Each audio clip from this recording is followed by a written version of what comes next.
यदि आप भी एनटीपीसी का एग्जाम देने जाने वाले हो तो इस वीडियो को बिल्कुल मिस मत करना। ऐसा मैं इसलिए कह रहा हूं क्योंकि मैं 5 क्वेश्चन की मदद से आपको उन क्वेश्चनों को कराने वाला हूं जिनकी हर शिफ्ट 2025 एनटीपीसी में हर शिफ्ट में जो लगभग 2 क्वेश्चन पूछे गए हैं और उन क्वेश्चनों को करने में बच्चे 2 से 3 मिनट का अपना समय गंवा देते हैं।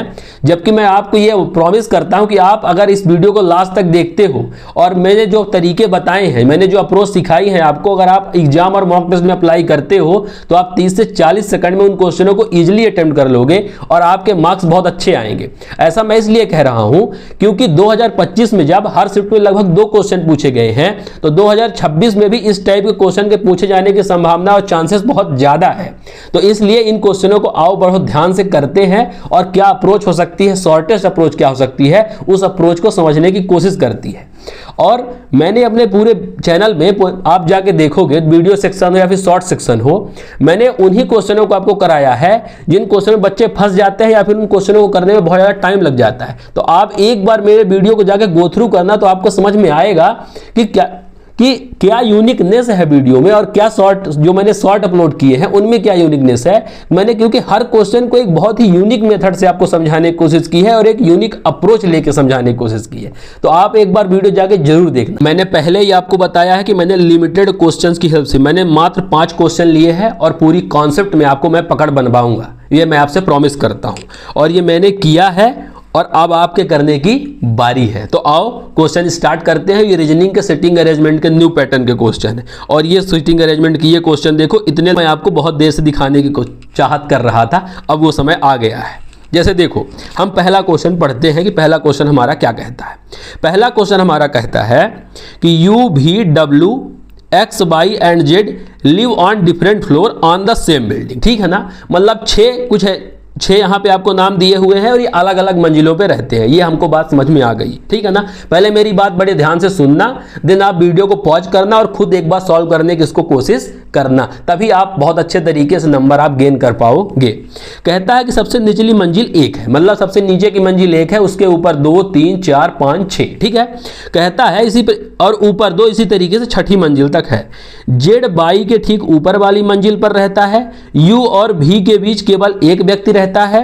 डब्ल्यू जेड के ठीक ऊपर और भी के ठीक नीचे रहता है। सबसे पहला मैं काम क्या करूंगा, इसने बोला कि 6 मंजिल है और नीचे की मंजिल 1 है, ऊपर की मंजिल 6 है, तो मैं 6 फ्लोर बना लेता हूं। ये मैंने लिखा सबसे ऊपर की मंजिल क्या है, 6 है, सबसे ऊपर की मंजिल को मैं लिख देता हूं 6 6 5 4 3 2 1, ठीक है ना।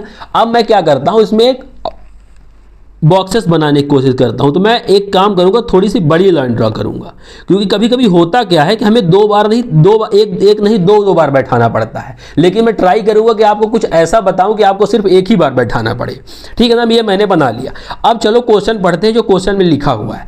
यहां पर आपको सबसे बड़ी बात ध्यान देने की यह रहती होती है कि आप गुच्छा पकड़ो, ठीक है ना। जैसे आपको 6% दिए हुए हैं, आप कहीं पर ऐसा देखो जहां पर एग्जैक्ट लोकेशन बताई हो कि यू भी के नीचे रहता है, डब्ल्यू एक्स के नीचे रहता है, डब्ल्यू एक्स के जस्ट नीचे रहता है, डब्ल्यू एक्स के ठीक ऊपर रहता है। इस टाइप की चीजों को आपको पकड़ना है, ठीक है ना। तो आओ क्वेश्चन में पकड़ते हैं कि क्या ऐसा लिखा हुआ है। यहां पे लिखा हुआ है कि जेड बाई के ठीक ऊपर वाली मंजिल पर रहता है, ठीक है ना। इसको तो मैं कहीं भी लिख सकता हूं, ठीक है ना। ये कह रहा है कि जेड बाई के ठीक ऊपर वाली मंजिल पर रहता है, ये ठीक है।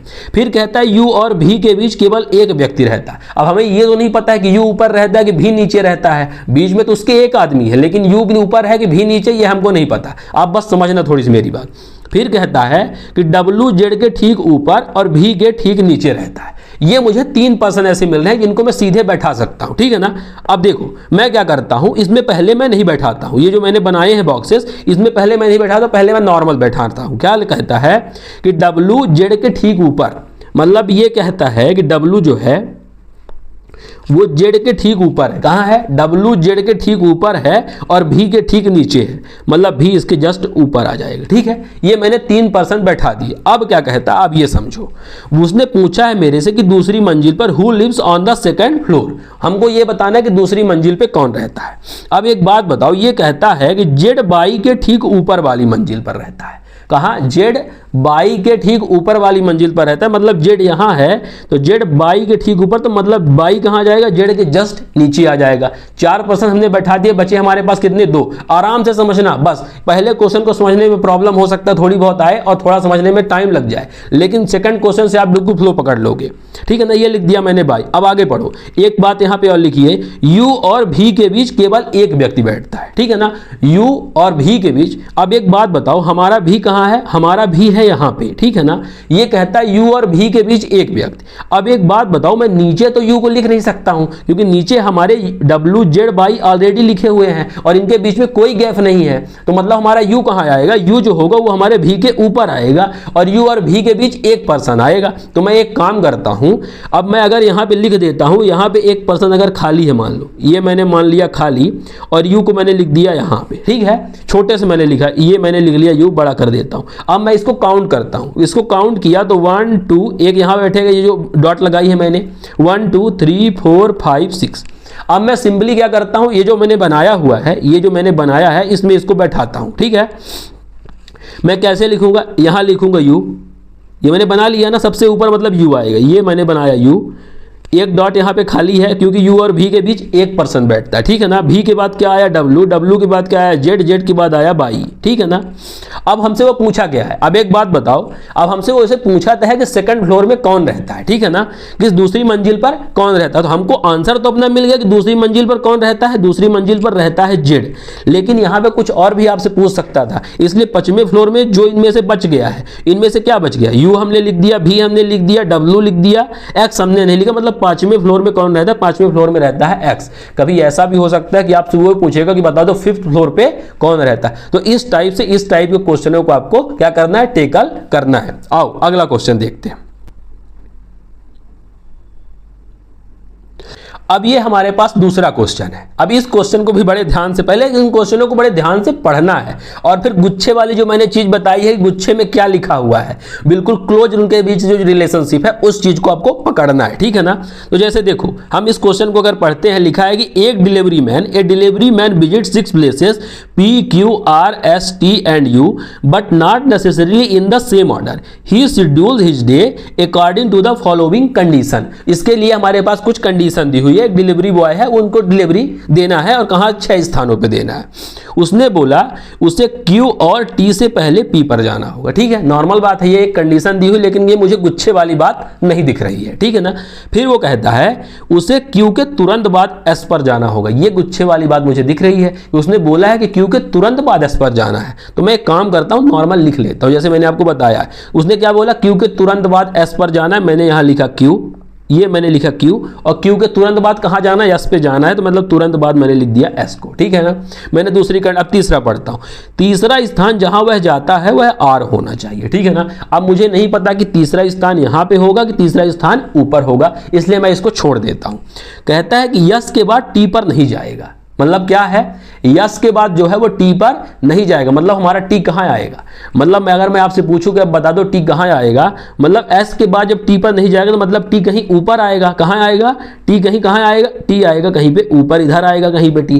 तो अगर मैं टी को प्लेस करूं तो मैं एक काम करता हूं, मैं थोड़ी सी जगह बचा लूंगा क्योंकि हो सकता है कि टी और क्यू के बीच में कुछ आ जाए, तो यस यहां पे आ जाएगा टी, ये मैंने लिख लिया टी, ठीक है ना। अब बड़े बात ध्यान सुनना, अब ये नीचे देखो 5th कंडीशन आप पढ़ोगे, लिखा है कि टी और क्यू के बीच में एक स्थान होना चाहिए, मतलब टी और क्यू के बीच में एक आदमी अभी और बैठेगा जो हमें पता नहीं है, ठीक है ना। देखो मैं कितनी सिंपल तरीके से, मैं सिंपल वे में किया हूं और मैंने कोई भी लॉजिक नहीं लगाया, कोई भी इसमें मैंने PhD नहीं किया, मैं सीधे नॉर्मल तरीके से इसको लिख रहा हूं।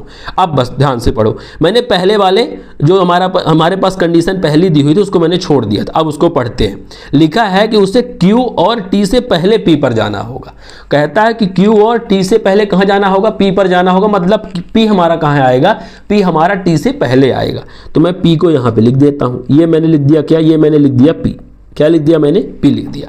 अब एक बात देखो, अब इसको काउंट करो कितने हो गए, आपने काउंट किया तो आपने कहा ये होगा 1 2 3, ये डॉट 3, 1 2 3 4 5 और एक पर्सन अभी बचा हुआ है, तो उसको कैसे देखें वो देखते। Q के तुरंत बाद S पर जाना होगा, तीसरा स्थान वह है जहां R होना चाहिए, तीसरा स्थान कहाँ है? तीसरा स्थान वह है जहां आर होना चाहिए। तो आर हम कहाँ लिख देते हैं? तीसरा स्थान मैं ये बनाता हूं, तीसरा स्थान ये हो गया हमारा आर, ठीक है ना। अब एक बात बताओ, यस के बाद टी पर नहीं जाएगा, यस के बाद टी पर वो नहीं गया है, टी और क्यू के बीच में एक स्थान है। आर के बाद डिलीवरी मैन निम्नलिखित में से किस स्थान पर नहीं जा सकता है, ठीक है ना। अब एक बात बताओ, आर के पहले उसने कहां कहां डिलीवरी की? आर के पहले उसने कहां कहां पी और टी में डिलीवरी की है, ठीक है ना। अब एक हमारे पास बचा हुआ है, क्या बचा हुआ है? पी हमने लिख लिया, क्यू हमारा लिख लिया हमने, ठीक है ना। आर भी हमने लिख लिया, एस हमने लिख लिया, टी लिख लिया, यू हम कहाँ लिख देते हैं? यू हम लिख देते हैं कहीं नीचे लिख देते हैं, ये हमारा यू आ गया नीचे। अब हमसे वो पूछ क्या रहा है? अब हमसे वो पूछ रहा है कि आर के बाद, मतलब आर के बाद यहां से अगर देखोगे कि आर के बाद डिलीवरी मैन निम्नलिखित में से किस स्थान पर नहीं जा सकता, मतलब दो ही स्थान ऐसे हैं पी और टी जहां पे वो नहीं जा सकता है। तो अब ऑप्शन में देख लो कि कौन सा लिखा हुआ है। ऑप्शन नंबर बी हो जाएगा टी, वो टी पे दोबारा नहीं जा सकता है, पी के उसके आर के बाद वो टी पे नहीं जा सकता है, आर के पहले ही उसको टी पे जाना होगा, ठीक है ना। इस क्वेश्चन को आप बड़े ध्यान से एक बार पॉज करना, खुद से करना, फिर मेरी अप्रोच को देखना और एक बार फिर से करने की कोशिश करना। आप निश्चित ही बहुत ही आसानी से 5 क्वेश्चनों को बड़े ध्यान से करो, छठा क्वेश्चन आप अपने आप उड़ा दोगे। आओ अगला क्वेश्चन देखते हैं।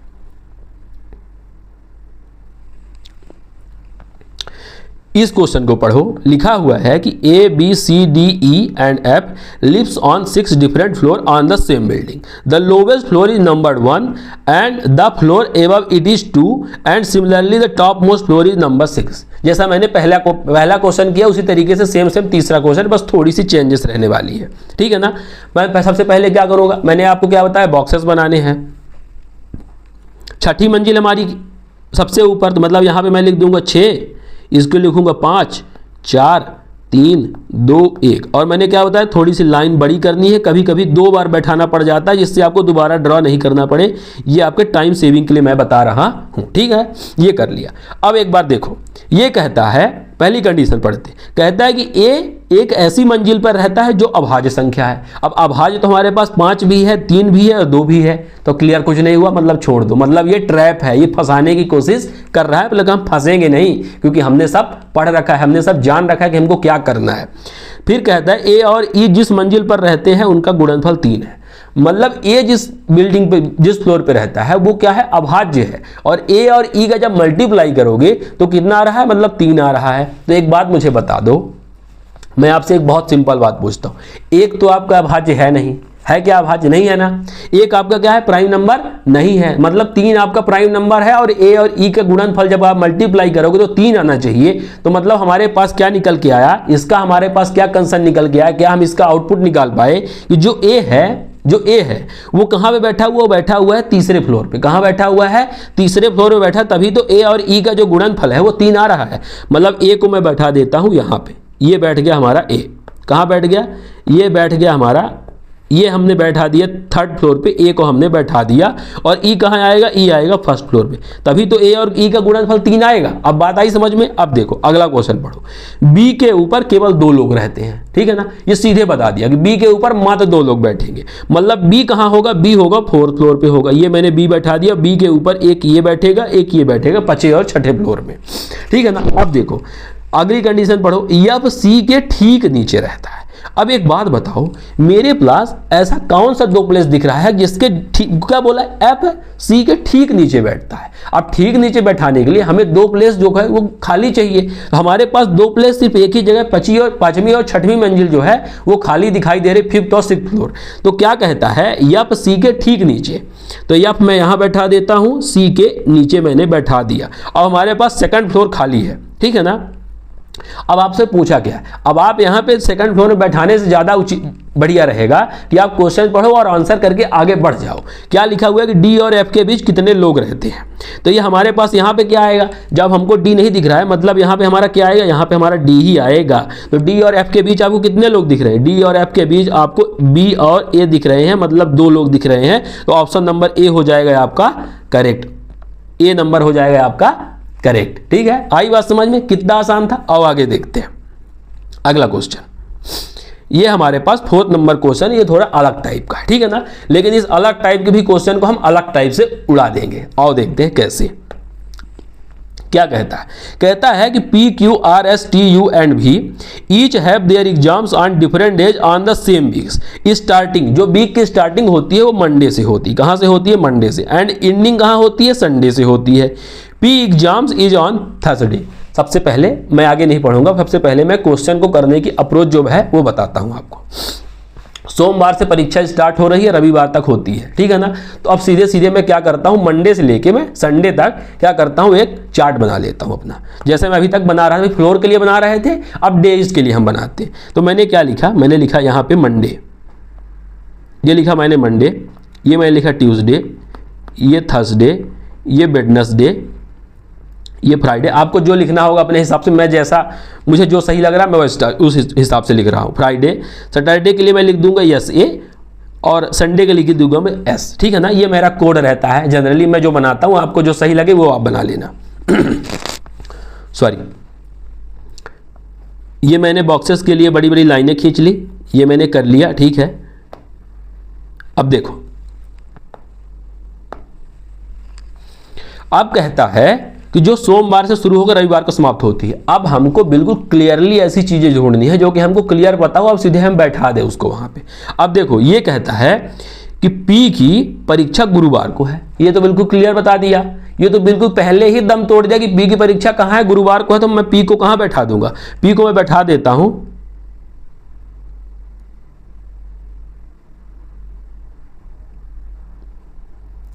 सॉरी, ये यहां पे मैंने गड़बड़ लिख दिया, थोड़ा सा इसको सुधार लेते हैं, ठीक है, हो जाता है। ये यहां पे आएगा वेडनेसडे और यहां पे आएगा थर्सडे, ठीक है। बुधवार के बाद आएगा गुरुवार, ठीक है। अब देखो क्या बोलता है वो, पहला यहां पे मैंने क्या पढ़ा कि P की परीक्षा गुरुवार को है, तो मैं थर्सडे को किसको बैठा दूंगा, थर्सडे को मैं बैठा देता हूं P को। तो मैंने यहां पे बैठा दिया P को, यहां पे हमारा आ गया P, ठीक है। अब आगे पढ़ो, कहता है कि U की परीक्षा R के बाद लेकिन T के पहले वाले दिन होती है। हमें नहीं पता भाई ये क्या बोल रहा है, आगे पढ़ते हैं। आगे पढ़ता है कि V की परीक्षा S के बाद लेकिन Q से पहले वाले दिन होती है। S की परीक्षा P के बाद वाले दिन होती है। कहाँ? S की परीक्षा P के बाद वाले दिन होती है, मतलब S की जो परीक्षा है वो P के जस्ट बाद वाले दिन होती है। तो मैं क्या करता हूँ, S को P के बाद बैठा देता हूँ, यहाँ पे ये बैठ गया S, ठीक है ना। अब देखो हमारे पास P और S मिल गए, अब हमको P और S से ही रिलेटेड रिलेशन ढूंढना है। अब देखो ये कहता है U की परीक्षा R, V की परीक्षा S के बाद लेकिन Q के पहले वाले दिन होती है। V की जो परीक्षा है वो S के बाद लेकिन Q के पहले वाले दिन होती है, मतलब V की परीक्षा S के बाद, ये मैंने लिख दिया क्या, यहाँ पे लिख दिया मैंने V, सॉरी ये मैंने लिख दिया क्या, ये मैंने लिख दिया V की परीक्षा S के बाद लेकिन V की परीक्षा Q से पहले होती है, तो मतलब Q यहाँ पे आपका आ जाएगा। अब देखो, अब इसको पढ़ते हैं कि U की परीक्षा R के बाद लेकिन T से पहले वाले दिन होती है। क्या बोल रहा है कि U की परीक्षा R के बाद। अब हमारे पास 3 प्लेस बचे हुए हैं, कौन कौन से, एक ये बचा है, ये 3 प्लेस बचा हुआ, 3 हमको बैठाने हैं। अब यहाँ पे देखो U की परीक्षा R के बाद, अब मैं यहाँ पे एक बार आपको समझाने की कोशिश करता हूँ। देखो ये क्या बोल रहा है कि U की परीक्षा R के बाद, ठीक है ना, U की परीक्षा R के बाद लेकिन T से पहले होती है, मतलब इस टाइप से आपको बैठाना है, ठीक है ना। मतलब हम कैसे बैठा सकते हैं, R U और ये बैठा दिया हमने T, R U और T हमने क्या किया, बैठा दिया। अगर आपसे कभी नहीं समझ में आ रहा है ना, तो आप इस टाइप से भी समझा सकते हो, इस टाइप से भी आप लिख सकते हो, और दिन फिर आप इसमें आप पुट कर सकते हो, ठीक है ना। ये मैं आपको समझाने के लिए बता रहा था कि आप इस टाइप से भी क्वेश्चनों को कर सकते हो। ये आपके जो अगर आप बिल्कुल चौक हो चुके हो किसी भी क्वेश्चन को करने हो, तो इस टाइप से आप तोड़ तोड़ के कर सकते हो, फिर तोड़ के आप बैठा सकते हो। मैं यही बात आपको समझाने की कोशिश कर रहा हूं, ठीक है ना। तो ये हमारे पास पूरा का पूरा चार्ट बनके तैयार हो गया। अब जो भी पूछेगा मैं वो भी आपको बता दूंगा। और इस टाइप के क्वेश्चन कभी कभी ऐसा होता है कि 3 से 4 क्वेश्चन पूछ लेता है। ये जनरली होता क्या है, बैंकिंग में होता है, ठीक है ना। अब यहाँ पे आपसे जनरली वो एक क्वेश्चन पूछ रहा है, तो कोई दिक्कत नहीं, हम उसके लिए भी प्रिपेयर हो जाएंगे। अब वो क्या पूछा है कि V से पहले कितने व्यक्तियों ने परीक्षा दी। देखो ये हमारा है V, अब V से पहले हम गिन लेते हैं 1 2 3 4 5, मतलब ऑप्शन नंबर बी हो जाएगा आपका करेक्ट। V से पहले 5 व्यक्तियों ने परीक्षा दी। अब अगला क्वेश्चन देखते हैं। जैसे ये हमारे पास एक क्वेश्चन और है, ये लास्ट क्वेश्चन है, ठीक है ना। कहता है कि 7 box A B C D E F और G एक के ऊपर एक रखे गए हैं, लेकिन जरूरी नहीं इसी क्रम में हो। कोई भी बॉक्स F के ऊपर नहीं रखा गया है। मतलब सीधे और सीधे इसने क्लियरली बता दिया है कि F के ऊपर आप किसी को रख ही नहीं सकते हो, सबसे ऊपर कौन रहेगा, F रहेगा, ठीक है ना। तो कुछ क्वेश्चन ऐसे होते हैं जिनमें आपको बॉक्स बनाने की या फिर टेबल बनाने की जरूरत नहीं होती। इसने क्या बोला है, F के ऊपर कोई नहीं, मतलब सबसे ऊपर मैं किसको बैठा देता हूं, सबसे ऊपर मैं बैठा देता हूं F को। ये मैंने बैठा दिया किसको, F को सबसे ऊपर, ठीक है।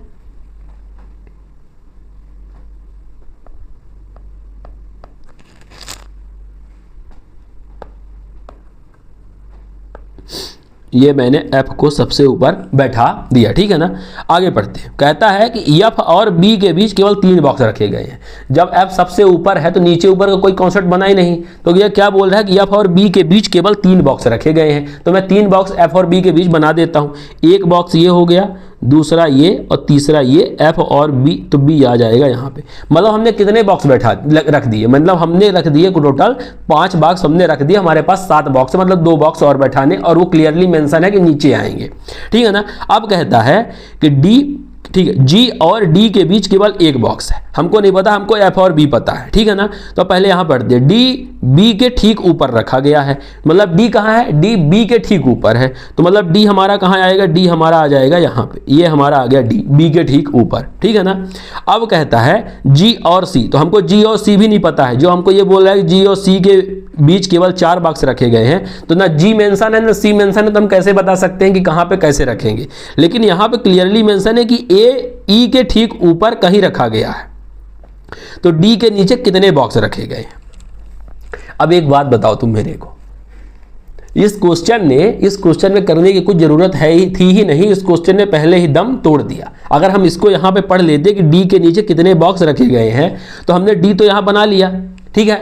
F हमारा सबसे ऊपर है, आपको भी पता है। मतलब हमारा F जब सबसे ऊपर है और हमने F के ऊपर कितने हैं, 1 2 3 4, अब 4 टोटल कितने बॉक्स है, टोटल बॉक्स है 7, ठीक है ना। जब हमारे पास 4 ये होगा तो 5 6 7, मतलब टोटल कितने, टोटल D के नीचे कितने बॉक्स है, टोटल D के नीचे 3 बॉक्स है। तो हमारा ऑप्शन नंबर A हो जाएगा आपका करेक्ट, ठीक है ना। और अगर इस टाइप से नहीं होता, तो जिस टाइप से मैं आपको बताया गुच्छे गुच्छे देख के आपको बनाना है, तो उस टाइप से आप पूरे को बहुत ईजिली बना सकते थे। लेकिन इन सब चीजों का आपको ध्यान रखना है। अगर आप थोड़ा सा बैठाने के बाद ही, अगर आप 2 कंडीशन रखने के बाद अगर आप अपना आंसर निकाल पा रहे हो, तो आप पूरा बैठाने क्यों जाओगे। मैं आपसे ये पूछना चाह रहा हूं, वहां आपको PhD थोड़ी दिखानी है अपनी कि मैं, मेरे से सब बनता है, मैं बैठा सकता हूं, मैं तो करके ही जाऊंगा। ये सब आपको बिल्कुल वहां पे नहीं करना है। जितनी आसानी से हो सके बिल्कुल चालाकी, लोमड़ी की तरह बिल्कुल चालाक बनना है वहां पे। अगर आपको दिख रहा है आपका आंसर, तो आप निकालो, मारो और आगे बढ़ जाओ, ठीक है। तो वीडियो आई होगी आपको पसंद, तो वीडियो को लाइक और चैनल को सब्सक्राइब जरूर करना। और जो भी वीडियो पढ़े आप उनको जाके देखना,